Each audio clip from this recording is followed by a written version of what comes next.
কফির মধ্যে এনআইডি কার্ডের যে নাম্বার আছে ওই নাম্বার মানলে সবকিছু আসে যায়, কিন্তু ওই বাংলাদেশের মানুষের অনেক হয়রানি করে। নাই কেন, কোথায় গেছে, মূলত কত হয়েছে সব ঘুরাই ফিরাই কিন্তু আদায় করা। এখানে বাংলাদেশের যে ভিসা নতুনটা বাইর হচ্ছে ওইটার তো সময় ভ্যালিডিটি শুধুমাত্র 40 দিন। এখন তোমরা কিভাবে 2 মাস টাইম দিচ্ছ তোমাদের মানে অ্যাপয়েন্টমেন্টে?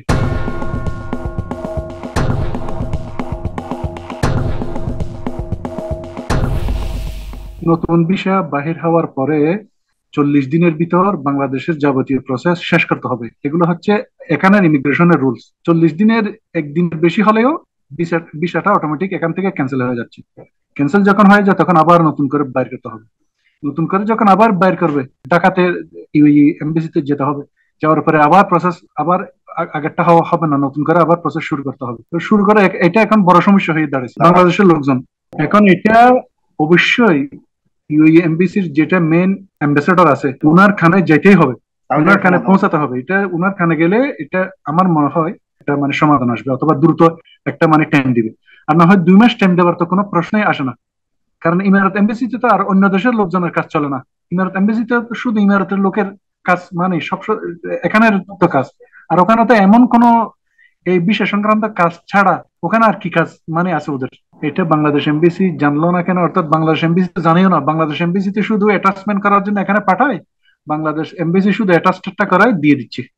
অর্থাৎ বাংলাদেশে ভিসা লাগানোর পরে আবার এখানে অ্যাটাস্টেড করাতে হয়। অ্যাটাস্টেড করার পর বাংলাদেশ এমবিসি তো আর এগুলো প্রশ্ন করতেছে না। এই ইস্যুটা 4-5 মাস থেকে মানে এই সমস্যা, মানে এখন লোকজন আমাদের এখান থেকে মানে ইস্যু হয় ডোমেস্টিক ওয়ার্কার, অর্থাৎ এই ঘরের বিষয় বলেন, মাজারের বিষয় বলেন, এই মানে ফার্মারের। এখন সে এখানে তো মানে সব জায়গায় মানে ঝামেলা সৃষ্টি করতেছে, কান্নাকাটি করতেছে। এই সে এখন এটা বুঝানোর, এটা পৌঁছানোর তো কোনো মানে একটা জায়গা নাই কোথায় মানে দিবে। তো এটা অবশ্যই বাংলাদেশ এমবিসিও এটা করার ক্ষমতা নাই। এটা একমাত্র ক্ষমতা রাখবে যে বাংলাদেশে যে আরব আমিরাত এমবিসি আছে ওদের কাছ।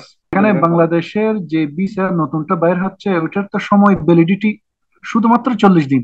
এখন তোমরা কিভাবে 2 মাস টাইম দিচ্ছ তোমাদের মানে অ্যাপয়েন্টমেন্টে? এখন 2 মাস টাইম দিলে তো এটা তো অটোমেটিক ক্যান্সেল হয়ে যাবে, 40 দিনের পর তো এটা অটোমেটিক ক্যান্সেল হয়ে যাবে। এখন এটা মানে মেন সমস্যা হচ্ছে এটা। বাস আরব আমিরাত এমবিসিতে যখন লোকটা যাবে তখন এরা বলবে মেডিকেল দিয়ে আসো। মেডিকেলের মধ্যে ধরেন বাইরের দালালরা আছে, ওখানে ধরেন টাকা খরচ করলে ধরেন ফিট না ফিট এটা কোনো মানে প্রশ্ন না, ওইটা ফিট, সব ফিট। কারণ আমার একজন লোক আনফিট, প্রথম হয়েছে আনফিট, এরপরে আবার যখন নতুন বিষয় বাইর করছে, বাইর করে যখন আবার ঢাকাতে গেছে, পুনরায় আবার গেছে ওখানে, পরের বারের মধ্যে বলতেছে এরকম এরকম কিছু টাকা 30-20 হাজার টাকা নাকি কত হাজার টাকা নাকি নিছি মানে ওর ওর কাছ থেকে। এর পরের বারে ফিট আর ফিট উনি। এখন আনফিট ফিট এটা আসতেছে পরে, মেইন তো মেডিকেল হবে এখানে এই দেশে আসার পরে। এখন প্রকৃত যদি একজন লোক আনফিট হয়, রিয়েললি আনফিট হয়, এটা তো আরব আমিরাতে এসেও মানে এটা আনফিট হবে। এখানে বিষে লাগানোর পূর্বে অবশ্যই মেডিকেল চেক আপ হবে। মেডিকেল চেক আপের মধ্যে ফিট হলে তারপরেই মানে আপনার বিষয় লাগবে যে। এখন বাংলাদেশে ধরেন একজন আনফিট একটা লোককে ফিট করে দিছি, এখানে আসার পরে যদি সেই লোকটা এখানে ক্ষতিগ্রস্ত হবে না? যদি আসলে প্রকৃত মানে সে অসুস্থ হয়, আনফিট হলে মানে হলে তো চলে যেতে হবে, অবশ্যই চলে মানে চলে যেতে হবে। আর এই দেশের মধ্যে টাকার কোনো জ্ঞাত চলবে না। এদেশে আনফিট হওয়ার সাথে সাথে ইমিগ্রেশনে এর বিরুদ্ধে একটা ব্ল্যাক লিস্টে মানে নাম ঢুকে দিবে, অর্থাৎ সে এটা মানে বাংলাদেশে চলে যাবে স্যার, আর কোনো ওয়ে নাই। আগে এই দেশে পাসপোর্টের মধ্যে এই লাল ভিসাটা লাগতো, এই ভিসাটা লাগতো, এই যে এই পাসপোর্ট, এই ভিসাটা লাগতো যে কোনো পাসপোর্টের মধ্যে, যেখানে এগুলো সব বাংলাদেশের পাসপোর্ট আমাদের অফিসে কাজ করতে আসবে। তো এই পাসপোর্টের মধ্যে এই ভিসাটা এরকম লাল ভিসা লাগতো। এখন এই দেশের নিয়ম অনুযায়ী এই দেশে পাসপোর্টে কোনো ভিসা লাগে না। আপনার যে এনআইডি কার্ড আছে ওই কার্ডের ভিতরে আপনার সকল ডকুমেন্ট ঢুকে যান, কথাটা বুঝেন। এখন একটা বাংলাদেশের লোক যখন দেখা যায় তখন তার পাসপোর্টে তো ভিসা নাই, তার পাসপোর্টের ভিসা থাকে না, তখন তার কাছে এনআইডি কার্ডের মতন এখানে জমা রাখি যায়, অনেকে ভয়ে যদি হারাই ফেলা এখানে রাখি যায়, বা মালিকের কাছে থাকে বা অফিসে থাকে বা কোনো বা কারণে হয়তো হারাইও ফেলতে পারে। তখন তার কাছে বাংলাদেশ এয়ারপোর্ট থেকে আসার সময় এনআইডি কার্ড ছাড়া, তখন ও কফি দেয়। দেখেন কফির মধ্যে এনআইডি কার্ডের যে নাম্বার আছে ওই নাম্বারের কাছে নাম্বার আপনি সব কিছু যাচাই করতে পারবেন, একটা নাম্বার থাকে এনআইডি কার্ডে। এখন বর্তমান জমানাতে সফটওয়্যারের যুগ, ওই নাম্বার মানলে সবকিছু আসে যায়, কিন্তু ওই বাংলাদেশের মানুষের অনেক হয়রানি করে।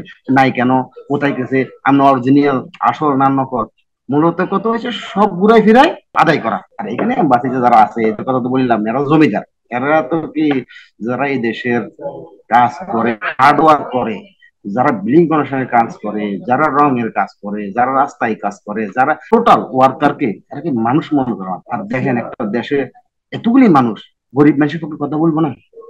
শ্রমিক, কৃষক, দুর্মজুর, গার্মেন্টস, প্রবাসী, এদের পক্ষে কথা বলবে না?